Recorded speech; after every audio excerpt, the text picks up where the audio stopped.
With dozens of episodes and hundreds of tricks under his belt, the Carbonaro Effect must have fans wondering, how does this show pull it off? Let's stick our hand into this top hat. Here are some things you might not know about the Carbonaro Effect. In 2013, on The Tonight Show, a young magician named Michael Carbonaro posed as a convenience store clerk in order to trick unwitting customers into believing the unbelievable. Starting with a special Easter skit, the first Magic Clerk sketch quickly went viral and eventually led to Carbonaro's regular appearance on Jay Leno's late-night talk show. Talking to HuffPost about the Magic Clerk skits, Carbonaro's magician peers Penn and Teller said, "What makes it great is not just the ingenuity of the stunts, which are amazing, but Carbonaro's sweet, sly style. It isn't just Carbonaro's charm, charisma, and photogenic presence that helps him pull off the skits. It's also the highly detailed backstage and under-the-table preparation that makes these illusions visually stunning." Just give it a little spritz, and then it'll make it floppy. In the same interview with HuffPost, Carbonaro said, "In doing the Magic Clerk segments, I'm always reminded of that line from The Usual Suspects. The best trick the devil ever pulled was convincing the world he didn't exist." Thankfully, Carbonaro's best tricks don't involve anything truly devilish, even though there is the occasional bit of mayhem. And after just 1 year on Leno's show, a newly renamed The Carbonaro Effect was picked up by TruTV, and an entire season was ordered even before the first episode aired. The Magic Clerk skits exceeded all expectations by getting picked up by TruTV as The Carbonaro Effect after just a year on The Tonight Show. But unfortunately, there was trouble in Magician's Paradise. According to TMZ, Carbonaro was sued in 2015 by Tonight Show producer Beth Einhorn, who alleged they had entered into a 50-50 verbal contract in 2012 to create a spin-off show of Magic Clerk, tentatively titled Trick Show. Einhorn claimed that the Carbonaro Effect is exactly the premise of the show she and Carbonaro had discussed, and she sued him for damages, fraud, fiduciary duty breach, unfair competition, and conversion. As of 2020, Einhorn is credited as a Carbonaro Effect producer, which suggests that the incident was settled out of court. Sometimes the most interesting aspect of a trick is how it's accomplished, even if that might take the magic out of the moment.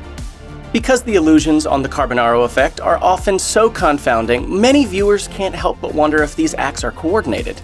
According to Reality Blurred, the truth is the illusions and pranks are actually staged, but only to an extent. The Carbonaro Effect has a team of 30 people, and for each trick uses 6 cameras, picking up a variety of angles that are later edited frame by frame to show the trick taking place in almost real time. The editing process is extensive and requires incredible attention to detail in order to show the trick as seamlessly as possible. The Carbonaro Effect uses gentle suggestions, like footprint markings on the floor, that subtly encourages a participant to stand in an optimal spot for both the trick and the cameras. If bystanders begin to accumulate, Carbonaro's team will come out of the woodwork posed as people who work in the same space and effectively block the gawker's view. If by chance someone recognizes the show's host, he simply moves on to the next customer. According to Interrobang, Carbonaro also uses an improvisation technique that involves saying yes to anything a participant might suggest to get them further invested and engaged in the event. He uses these techniques to exploit what he calls the wedge of belief, which is that small space where an individual has left themselves room to imagine the impossible is true. To fully capture the trick from all perspectives, including the pranked person, Carbonaro uses his training to plant a microphone on the unwitting participants using sleight-of-hand. As Reality Blurred points out, Carbonaro calls this a reverse pickpocket, and it's extremely effective in capturing the shock and awe that inevitably arises as the trick unfolds. In other cases where appropriate, Carbonaro's team will plant a mic in an object, like a heart rate monitor, or clothing for the participant to try on. Yep, we sneak them everywhere. On vests, jackets, or in this common everyday upper chest pulse regulator we used at the golf course. Many of the participants are shocked to realize their reactions have been getting recorded all along, and not just by the cameras. Because of all this, even though aspects of the Carbonaro Effect are staged, the human reactions are not. That aspect is enchanting all on its own. Oh my god! Are you serious? What?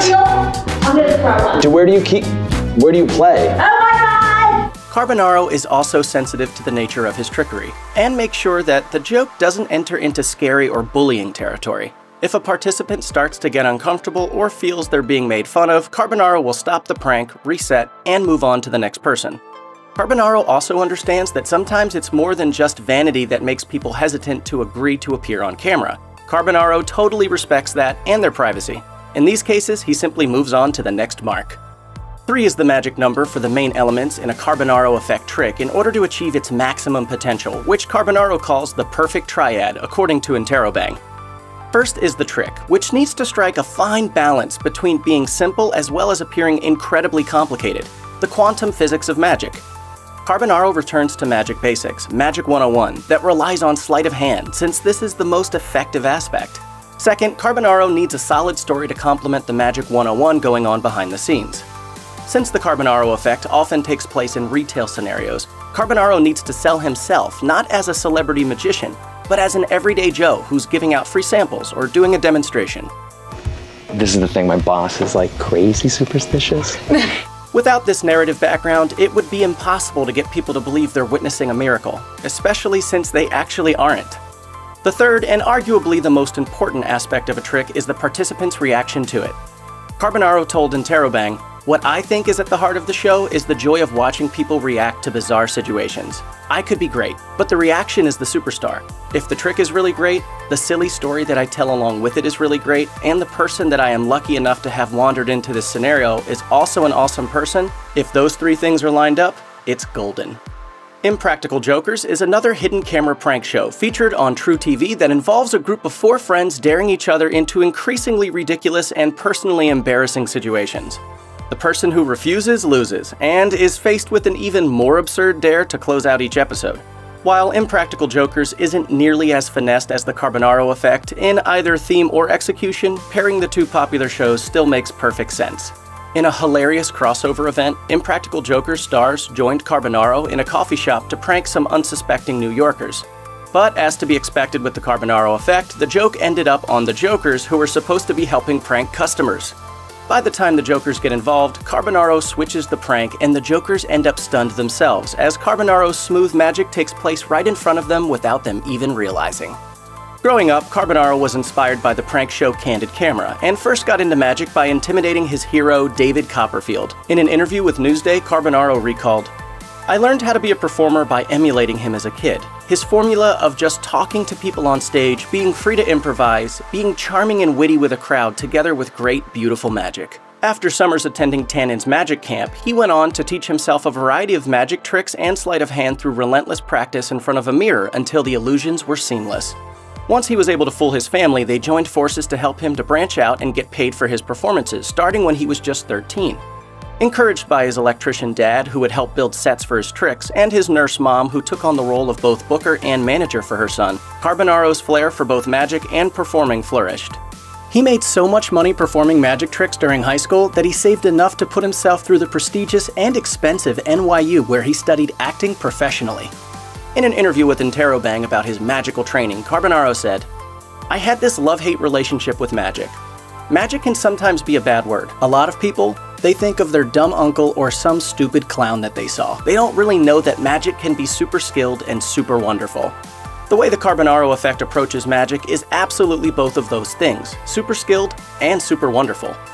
Inspired by the practical special effects of horror movies, as well as Steven Spielberg films like Jaws and Jurassic Park, Carbonaro insists that the tricks must be doable in real time. They don't even use camera tricks. Carbonaro and his writing room use an unconventional reverse method in conceiving their tricks. Instead of thinking about what they can do, they think about something impossible to do, and then work out the details of how to accomplish it successfully on camera. He likens some of their concepts to episodes of The Twilight Zone, explaining that they think of something that might be considered terrifying or creepy and turn it into a magic trick that leaves people stunned more than frightened. Carbonaro has 30 people on his team who help with the various aspects of each trick, and a portion of them are involved with the 6 cameras being used. This means that there's always at least one camera that catches the illusion in the act, which of course gets edited out before the episode airs. The Carbonaro Effect team even includes people with whom Carbonaro went to magic camp, who continue helping him design and execute these magical moments, as Carbonaro likes to call his tricks. As much as Carbonaro would love to practice and hone his tricks more with participants, the Carbonaro Effect has a limited timeline to film 10 episodes in a mere 13 weeks. This amounts to upwards of 140 tricks that he and his team must not only design, but rehearse without the beautiful human reactions that really bring the magic home. For example, the stunning everlasting juicer trick was shot a grand total of 2 times. What the world? The level of creativity displayed here is as stunning as the magic and Carbоnaro's performances themselves. Are you kidding me? Is this like, am I being punked right now? The Carbonaro Effect host might be born and raised in Long Island, but his show has been filmed in Georgia and Chicago to capitalize off of a potentially less cynical population, as Carbonaro told AM New York. Locations are also easier to disguise far from a well-photographed New York landscape that might alert people to Carbonaro's presence and upstage the tricks with participants who know too much about him already. That said, Carbonaro already knows exactly what trick he would do if given the chance to bring the Carbonaro Effect to his home state, and of course it involves the subway. He hasn't revealed a lot of detail, only that it would rely on a subway platform, a moving train, and Carbonaro being, in his words, a nut job. The focus would be on the subway riders' faces as they watch the scenario unfold. Carbonaro also thinks filming around New York would be great because of all the swearing that would inevitably need bleeping out as his tricks unfold. No, that, no. I'm sorry. No. Check out one of our newest videos right here. Plus, even more Looper videos about your favorite shows are coming soon. Subscribe to our YouTube channel and hit the bell so you don't miss a single one.